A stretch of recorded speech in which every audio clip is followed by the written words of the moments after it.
Interested in programming a reinforcement machine learning code but don't know where to start?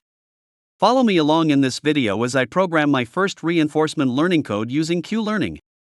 I will be using Python programming language, and let's see what we can achieve and learn from my first experience coding the reinforcement learning code. I will be borrowing lines of codes from Centex and Jeff Heaton in my notebook. Thanks to them for starting me off. The link to my codes in GitHub will be in the description box, and I have shared additional references in the notebook as well. I'm not an expert in this, but I will share some of the things that I have learned along the way as I coded. Hopefully they are helpful to you. For the uninitiated, reinforcement learning is a type of machine learning technique where an agent learns through trial and error by interacting with an environment. The agent receives feedback in the form of rewards or penalties based on its actions, enabling it to adapt and improve its decision-making over time. Here's a breakdown of the key concepts. Agent: this is the learner, the AI system that interacts with the environment.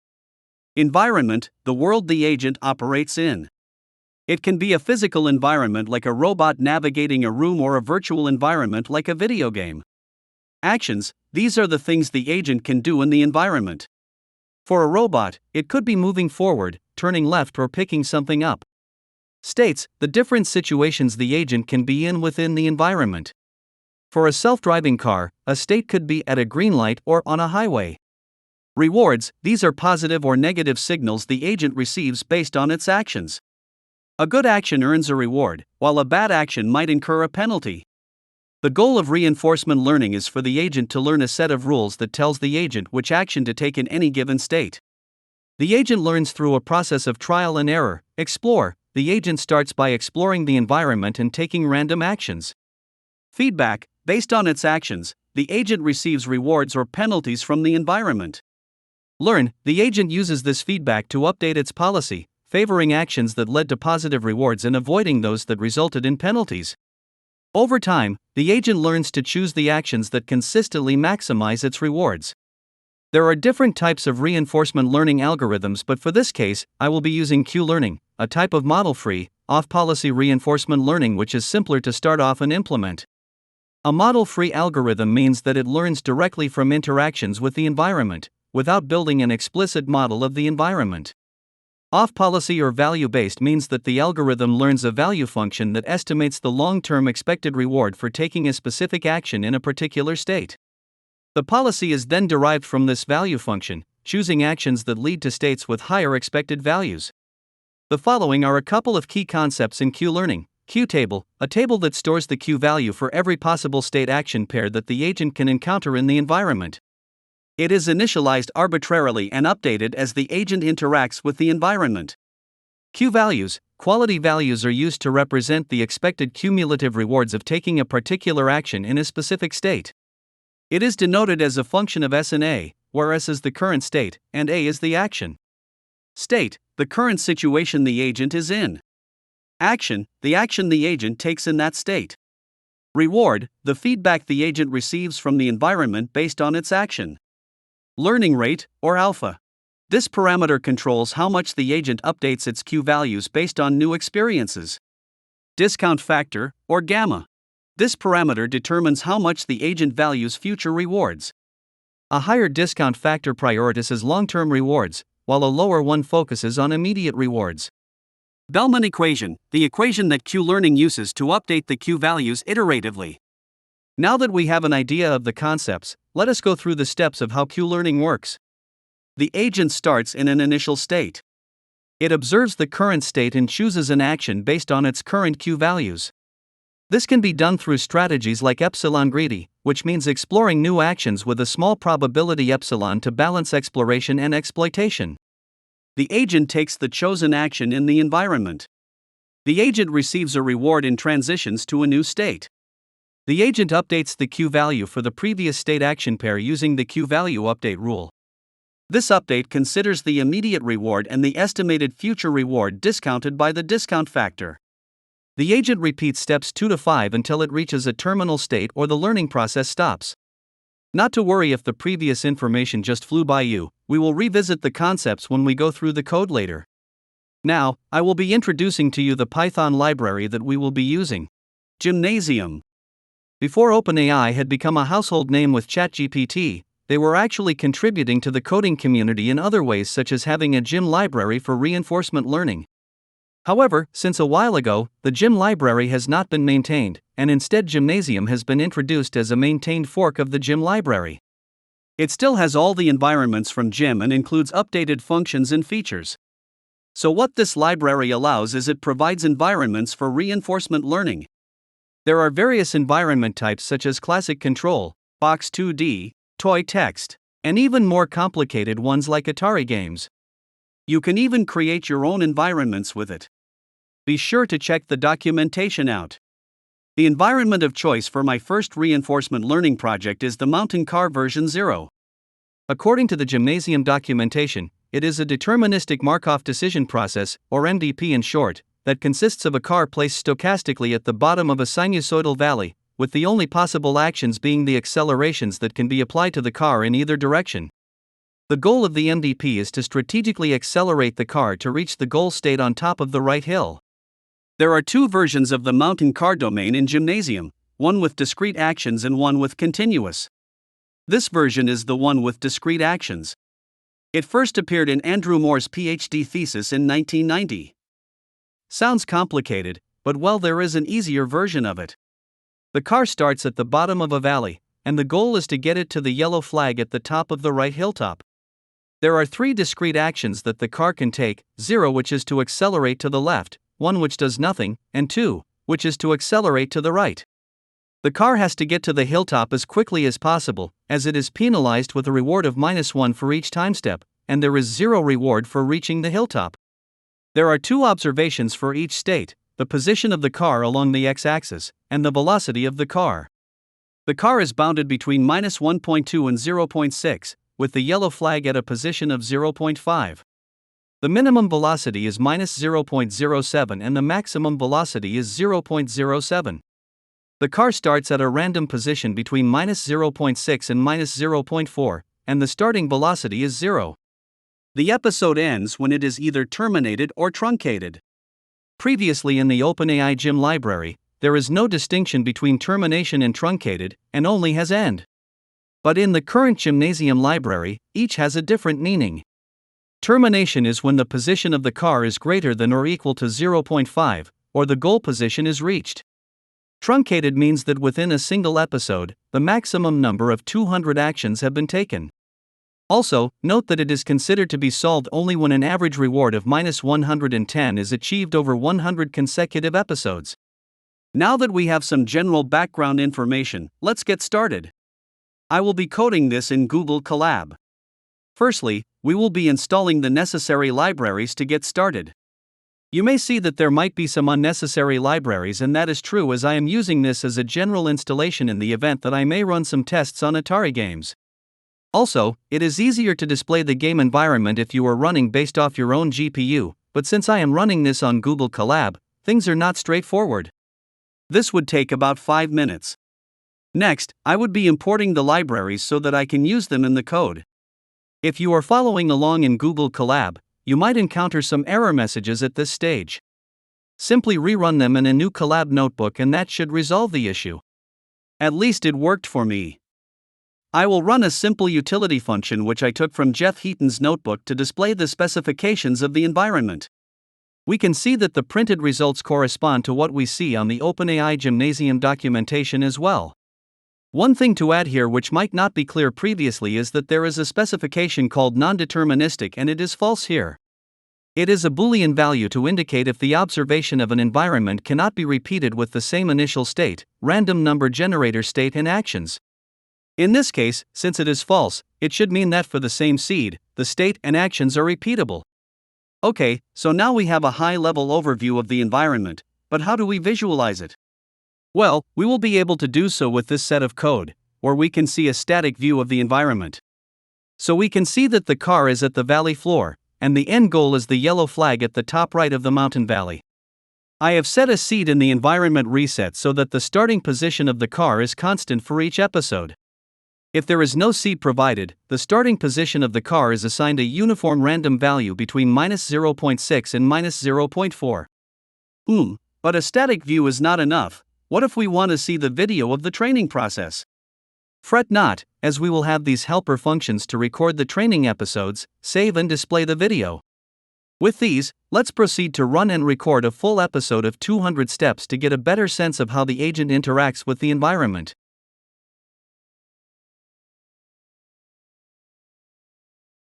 Okay, so it's not very impressive, but it's a start. But hey, at least the car is able to move. Before we go into the Q learning code, I just want to highlight a miscellaneous wrapper function called Record Episode Statistics. This will record 3 attributes for the played episode: R for reward, L for length of episodes, and T for time. This will be stored as the output info when we run the environment, and we can see the results here. If this wrapper is not run with the environment, the info output will be empty. I will not be using this wrapper, but just to highlight to you that there is such a feature available. Now, we can proceed to the more interesting part of creating the Q-learning algorithm. I will redefine previous helper functions, but this time I have added a parameter for episode number in the record video function, to only record the last episode, as I will be running multiple episodes to train the algorithm, and this will help to save memory and time as it will take a while to run. Additionally, I will also initialize a Q table with random numbers and a predefined size of 20 by 20 by 3, which is the number of action spaces. I will train the agent through the function I have defined here as runTest. Here, I have set several predefined parameters, and we can see some familiar parameters that were explained briefly previously. It includes a parameter n, which is just a way of naming the model variant type, as you will see that I will be running multiple versions. The code here is mostly taken from when Centex created his code. First, we create an observation bucketing. This is to simplify things and reduce the computation complexity, as the range of values along the x-axis is continuous, and the constant division means there is no end to it. This would approximate close points along each other, and helps to simplify calculation for the algorithm and the later steps of training. Next up, we have the exploration settings. This will allow the algorithm to explore to a certain extent before settling on the path of least resistance to finding the ideal Q values. The formula calculation allows the algorithm to explore for a limited time within the starting episodes, and slowly taper off as the training episode progresses. We will control this via the epsilon Boolean flag, which we can toggle in our arguments. We also have dictionaries of aggregated rewards and some basic statistics of the episode runs. This will serve as our log of events that we will use to chart our metrics later on. With the variables within the function defined, we can move on to subfunctions within the function. The first subfunction we have is to get the discrete state. Here we will use the observation bucketing which we defined earlier, and it will help us to generalize and create finite states available for use during the updating of Qtable. Now we can start to train the agent proper. We will initiate a loop over the number of episodes, and reset the environment and values to null each time a new episode starts. We will also log a notification to the console to update us on the progress of the runs. After the environment has been reset, we will initialize the agent to start interacting with the environment until the end condition for the environment, which is when either termination or truncated is met. Recall from earlier that termination is when the position of the car is greater than or equal to 0.5, or the goal position is reached. Truncated means that within a single episode, the maximum number of 200 actions have been taken. Next, we will increment the reward and action counter by 1 to keep track of the activities within a single episode. We will also append details of the position, velocity, action taken, and step counter into the action log dictionary which I have set up previously, followed by getting the value of our new discrete state based on the current state of the environment. While the intra-episode loop is ongoing and it has not been terminated nor truncated, I will find the maximum possible one step ahead future value in the Q table based on the new discrete state, and calculate a new Q value based on the Bellman equation. We will then update the Q table with the new Q value. This is the basis of temporal difference learning, where the agent learns by comparing the value of a state with the value of the next state reached after taking an action. After it learns the value of the next state, it will update the Q values learned based on a learning rate and a discount rate. This allows them to learn the long-term value of actions without requiring a complete model of the environment. The next section here is for the situation when the episode is either terminated or truncated, and the goal position is not reached, to delete the log records. This will ensure that only logs for the episodes which have reached the goal position are recorded. Still under the intra-episode loop and under the condition of terminated or truncated, if the goal position is reached, we will update the Q table here with a reward in Save the Q table file. Additionally, at the end of each episode, we will decay the epsilon for exploration, such that there will be lesser exploration in the subsequent training episodes. Epsilon will get smaller over time such that in subsequent episodes and steps, the agent will maximize value by selecting the action that will yield it the largest Q value. The last part of the function is just to append the rewards earned during each episode so that we can track the progress of it over the episodes later on. Then we will close the environment and return the logged values so that we can use it to monitor the metrics. I will also be defining two functions here to plot some of the metrics which I would like to track using the results of the episode runs. The one on the left will graph the rewards over the episodes, while the one on the right will graph position and action over steps. We will see them in a while. At long last, all the functions we have coded earlier will culminate in this, the first run. Let's start to run it first with 10,000 episodes along with the default parameters. I can't wait to see the results. A few moments later. Phew, that took quite a while, but the code completed training at last with it successfully learning how to reach the goal position. The video is stored in a temporary folder, so I've saved it in a permanent folder so that I can view it anytime. Let's take a look at it.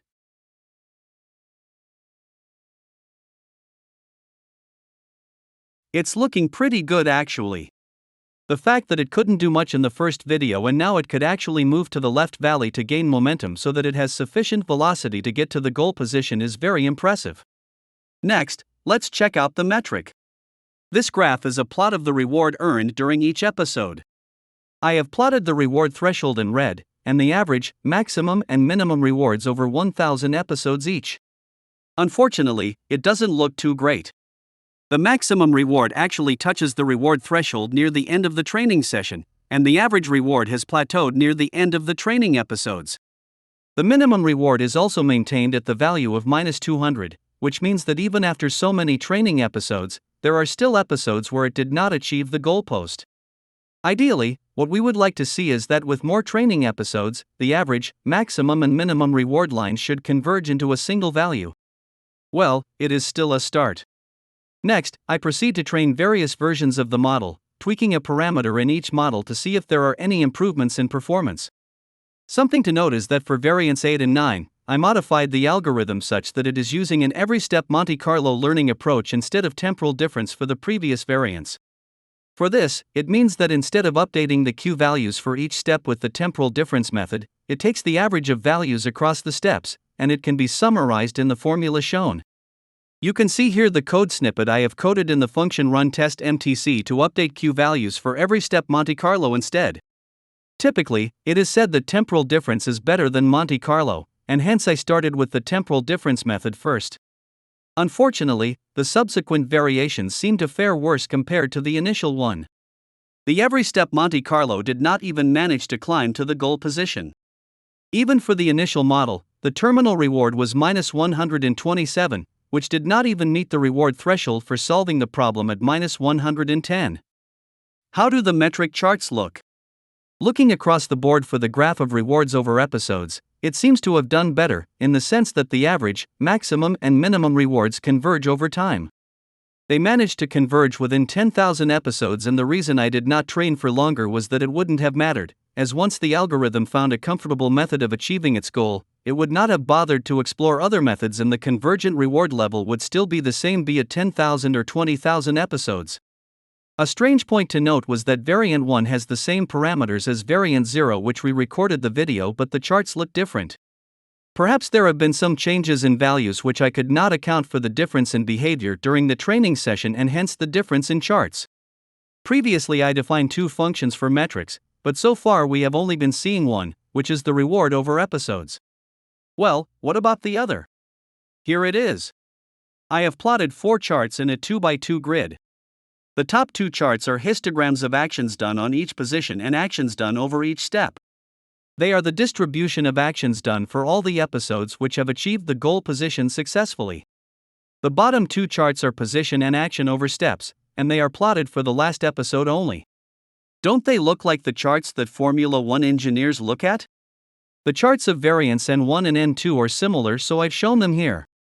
For the histogram of position action density, it is interesting to see the actions taken when they are at each position along the x-axis across the successful episodes. We can see the peaks of accelerating towards the left and right seems to happen at the same positions, and this may be attributed to the fact that the agent can be trying to move to the left hilltop to gain more momentum or move to the right to reach the goal position on the right hilltop. As the agent has to pass through the same location twice, especially at the bottom of the valley, this distribution is expected to happen. Though it was surprising for me to see that there were some instances where the agent chose inaction as well. Moving on to the histogram of step action density, we can see that the agents tried different approaches before settling into a comfortable setting of choosing specific actions at each step of the way by the peaks in density that you can see from the chart. It is also good to see that the action densities of accelerating left and right are somewhat opposite sinusoidal of each other, or if accelerating left is a peak, then at the same step, accelerating right is a trough and vice versa. The next chart is the graph of position over step. To reiterate, the next two charts are plotted based on a single episode. The line seems smooth, and we can see the agent accelerate to the right initially to gain momentum to accelerate to the left so as to gain even greater momentum to accelerate to the top of the right hilltop. The last chart is the graph of action over step. We can see that it is pretty similar to the histogram of step action density, where it is alternating between accelerating to the left and accelerating to the right. There are a few moments in time where it chose to do nothing. An interesting point to note is that somewhere near to step 116, it was accelerating to the right but suddenly chose to accelerate to the left for a brief moment before continuing to accelerate to the right. This is an interesting observation and would probably warrant a further look to see why the agent chose that. Now, let's look at variant N6, which is the worst performing agent that was able to reach the goal position. From the onset, the graphs look very messy and not like what we have seen previously for N1 and N2. Let's take a closer look and compare to see what the differences are between the two of them. For the first chart, we can see the actions that the agent chose at each position differs quite a bit. For N6, it appears to be accelerating at different positions unlike N1 where it is accelerating at the same positions. There are also more instances of the agent choosing inactivity, which is odd. For the second chart, we can see a very strong sinusoidal behavior between accelerating left and right. There is also a higher distribution of steps where the agent chose inaction, which confirms what we saw in the previous chart. The third chart tells an interesting story as well. This definitely shows the poorer performance of N6 as compared to N1. First off, we can see that it takes more steps to reach the goal position. Also, N6 chose to climb to a higher position on the left hill near step 25 before going to the bottom of the valley as compared to N1 climbing to a lower position around step 15. N6 did not realize that it could achieve a more efficient outcome with lesser action required to allow it sufficient momentum to climb to the top of the hill. This results in N1 reaching the left hilltop earlier at step 70 compared to N6, which only reached the left hilltop at step 100 instead. Although this action allows the N6 agent to achieve a greater acceleration as can be shown by the steep gradient of the line as compared to N1, which is a gentler slope, both reached the right hilltop from the left hilltop within 50 to 60 steps. Perhaps N6 is prioritizing a greater acceleration, but this came at cost to the higher number of steps required to achieve it. The last chart shows that the agent trained under N6 seems to be more indecisive, choosing to alternate between accelerating left and right at sporadic points in time. It is also stopping at random points in time, and the activity near step 60 is odd. It is definitely not as polished looking as the N1 chart, and highlights the action inefficiencies of N6 as well. You can find the rest of the charts plotted for the different variations in the notebook link in the description box. So what's the conclusion from this? I have tried various forms of simple Q-learning models, but unfortunately, none of the Q-learning models made the mark of conquering the MountainCar environment. Though they are able to meet the goal position, they are not able to breach the reward threshold. However, these are just simple Q-learning models, and there are other more advanced Q-learning algorithms available out there to use, and other reinforcement learning algorithms to try out as well, which could solve the problem. As I was coding and reviewing the results of it, I had some reflection and additional thoughts about it as well. The first one is the use of reinforcement learning of different designs to find efficient solutions to problems. By comparing different results and analyzing the actions done by the agent in different situations, we can see what performs better and perhaps discover why as well. This might be applicable in practical real-world situations such as Formula One racing, where we can see how to improve car performance in, say, a particular corner or turn of a racetrack. The next point is that humans and artificial intelligence are alike, in the sense of being creatures of habit or finding comfort in familiarity. This is seen in the sense where after the agent finds a comfortable way of taking actions, it will find the path of least resistance and keep repeating the same steps for the same problem. This is the same for humans when they are trying to solve a mathematical problem, that they rely on the same method of solving or navigating the roads to get to a location, or people will tend to take the same route over time. Of course, for the agent, it could be argued that due to the exploration epsilon decay over time, it will choose not to explore in subsequent episodes and choose to maximize the Q value, but I don't think it will change that much. Even if it were to choose prioritization as eventually, it should still choose to maximize the Q value, and in this sense, perhaps familiarity, or the path of least resistance, gives both humans and algorithm a high Q value or maximize the utility of them both. The last point I had was how much we can learn about the real world from running such experiments as well. Of course, the environments that the agents interact with are fixed with many constants, and they have a fixed way of doing things, but we can simulate the environment to mimic real-world conditions as closely as possible. The agent may only be given a choice of either having a defined policy or having no policy and learn by interacting with the environment, and this is the same in the real world too, where a baby or a toddler is interacting with her environment maybe for the first time, and the parents can choose to direct, by feeding her a policy such as a particular way of interacting, or to let her learn and interact by herself. Both ways yield different results depending on the situation, with one method may be better than the other, but it depends on many factors. It is going to be really interesting to see the relationship between the learning methods and interactions with different environments, and how we can learn more about the human psyche or teach our children the more efficient method of learning or interaction as well. Do you have any thoughts on it? Feel free to comment in the comment box down below. If you liked this video and would like to see more content of this nature, please be sure to like and subscribe as well. Thanks for watching, and until next time.